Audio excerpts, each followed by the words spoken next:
The world is full of urban legends, remarkable stories that spread like viruses around the planet, mutating and evolving until no one can remember which ones are true and which ones are urban legends. In this episode called Close Calls, we show you 3 stories all linked by near misses. First up, UK police desperately try to save face with a dangerous killer on the loose. Next, it's a story of a Croatian man with a habit for near-death experiences.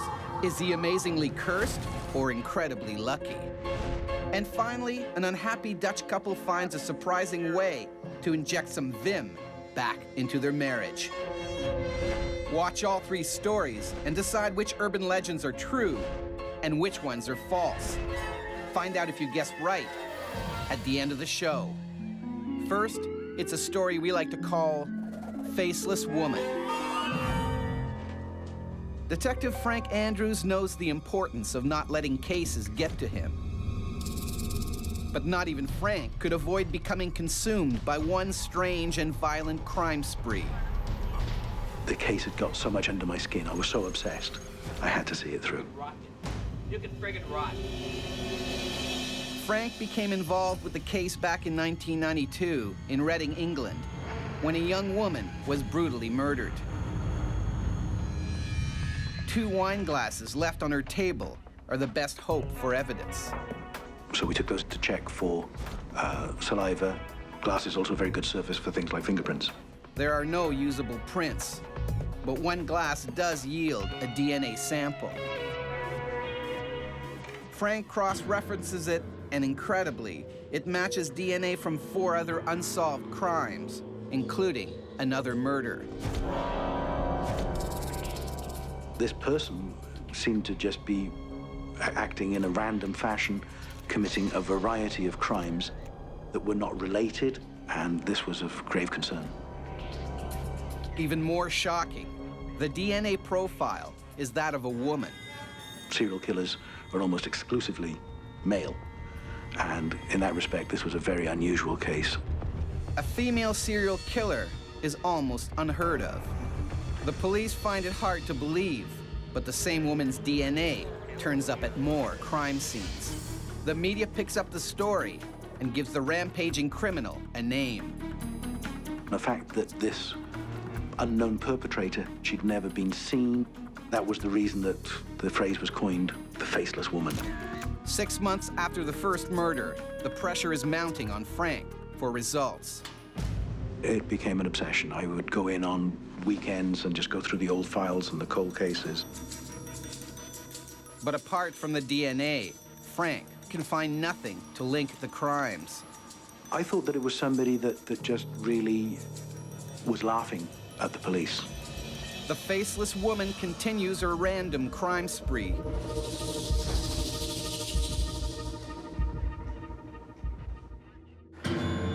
But another murder 4 weeks later takes things to a new, disturbing level. Yes, a man who'd been jogging in the park. He was attacked and killed, but being a fit young man, he'd put up a bit of a struggle, and we found blood and skin fragments under his nails.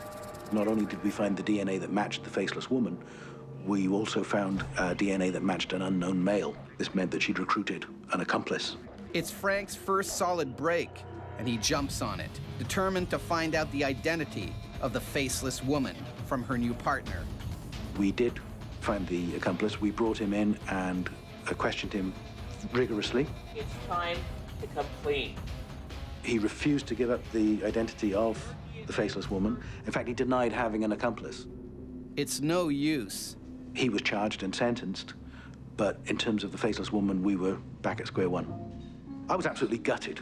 I really thought that this was it. We were actually going to finally solve this case. I was even thinking of leaving the force and going into private security.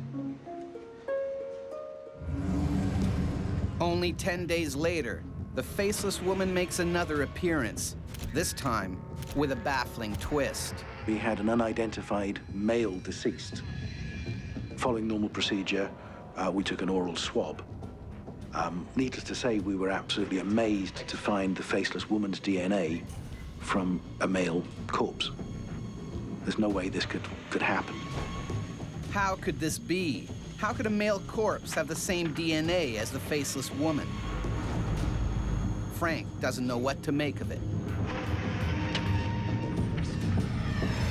Until, with a sinking sensation, it occurs to him that he may have been overlooking the obvious. The DNA kits that were being used all came from a medical supply company located in Birmingham.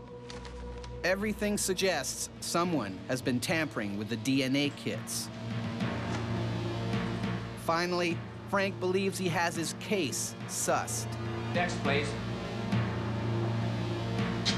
DNA samples from the medical supply company turns up a match. Frank has tracked down his longtime nemesis. The Faceless Woman is Mrs. Millie Harris, a 59-year-old lab worker. And who are you? Millie Harris. Obviously, no serial killer. We observed her for a few days to find out, was this malicious tampering or accidental? Finally, Frank gets his answer. This bizarre and complex mystery has a ridiculously simple solution. The DNA kits contain cotton swabs which are used to gather evidence. Most of these swabs were very uniform, but occasionally they would be a little bit ragged, and this one lady, in order to keep them uniform, would lick her fingers and press them back into shape, thereby contaminating those samples with her DNA. With the odd, well-meaning lick, Millie unwittingly had the police chasing their own tails. This obviously is one of the more bizarre things I've observed. It just goes to show you can never be sure of anything that's in front of you. A police force spends 9 months hunting a serial killer, only to discover the criminal is an innocent woman. But did it really happen? You'll have to wait until the end of the show to find out. Mini-myth number 1422, that coat's on me. In a Columbus, Ohio coat store, Linda Brown shouted out, "Hey everyone, coats are on me. I just won the lottery." 500 lucky people swarmed the racks, desperate to get their share, as Linda left in her stretch limo to go get the cash to pay. But lo and behold, much to the chagrin of the waiting horde, it was a huge prank. A riot broke out as people tried to steal the coats they believed they were due. But Linda had beat a safe retreat. Was it true, or wrapped in a cloak of lies? It was totally true. The joke was on Linda when she got arrested for causing the riot and not paying her $900 limo bill. Now it's time for our next story. It's called Lucky Man. Frano Selak loves to entertain. But the biggest crowd pleaser isn't his music. It's the incredible story of his life. Onda stvarno zamišljam da sam ipak sretan čovjek. In fact, Frano may be the luckiest man who has ever lived. Na mome mjestu bio gotov, umro bi. Frano's story begins in Croatia in 1958. He's a teacher on a school trip. I onda smo krenuli sa školskim autobusom kojega je vozio jedan stari vozač, interesantno, koji nije mogao voziti ako nije popio pola litre rakije prije. After dropping off the kids, Frano and the driver head out for lunch. Suddenly, the driver loses control. Mi idemo pravo na ogradu, mi bubnemo u tu ogradu, autobus preko ograde se okrene, 2 puta u zraku, u rijeku Bosnu. The horrific crash would have killed most people. But somehow, Frano survives. Mo pobogu, što si to učinio? Kaže, gledajte što. I on izvuče volan. Potpuno je iz sjedišta ispao. Neither man can believe his bad luck or their good fortune at being alive. Frano believes it's a sign. A Božja volja je bila ta da mi se ne dogodi ništa. But God's plan for Frano is far stranger than he could have ever imagined. 3 years later, his brush with death is a distant memory. Frano is on a long train ride. Kad najedanput tresak. Ko da je bomba udarila u vlak. The train derails and plunges into the icy water. I sad, kad čovjek gleda smrti u oči, onda je najhrabriji. The train cars sink. To je sve bilo kao u snu, shvaćate. I ja sam najprije izašao i babu moju izvukao van. 17 passengers die. But just like his first crash, Frano escapes without a scratch. I ja kažem, bio je autobus, bio je vlak, i sad, ne daj Bože, sa konjima, kolima ili malim autom ili brodom ili nešto. Frano won't have to wait long to find out. A year later, Frano is avoiding buses and trains, but he can't resist the latest form of transportation. It's his very first flight, and he's determined to take advantage of every last luxury. Vidim ja zgodna mačka, idem ja malo da se udvaram. I pođem tamo prema repu, tamo ona ima bife, tamo se, vi znate kako su avioni, ne znam danas. Frano practices his Croatian charm on the flight attendant. Suddenly, the unbelievable happens.